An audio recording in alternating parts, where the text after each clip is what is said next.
Welcome back, and we welcome back Jim for this week's About Your Retirement. We have a viewer question. Jim, a few weeks ago you mentioned exercising our brains. Can you give us more details about that and what we should be doing? Well, you know, it is important to physically exercise. We talk about that a lot, but it's just as important to exercise our brains. And there are different ways you can do that, whether reading, writing, arts, crafts, hobbies, certain things like that.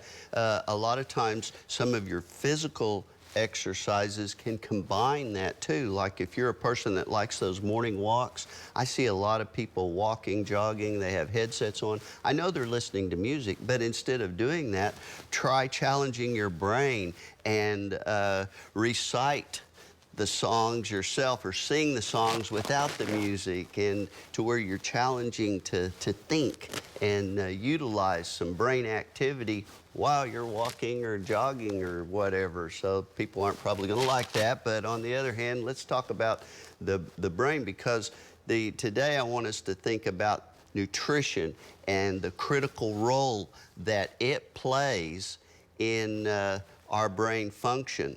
And so the first thing is that we need to remember is that the nutrients impact our brain function. So if we have a deficiency of certain nutrients, it's going to be negative on our brain.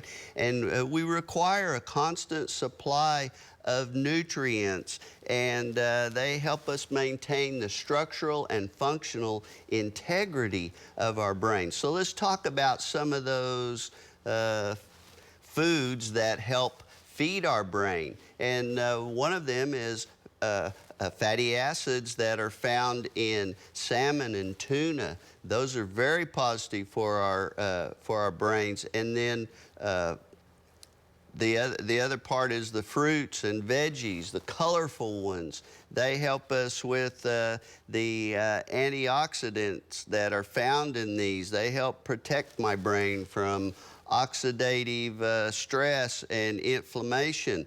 The nuts and grains and seeds are very important, and they help us to feed the neurotransmitters of the brain that help regulate our mood and behavior. And remember, we talked a little bit about that last week, some mood and behavior things. But then the other thing that becomes very important is less processed foods and sugar. We don't want to hear that or think about that, but it's very essential for optimum brain health.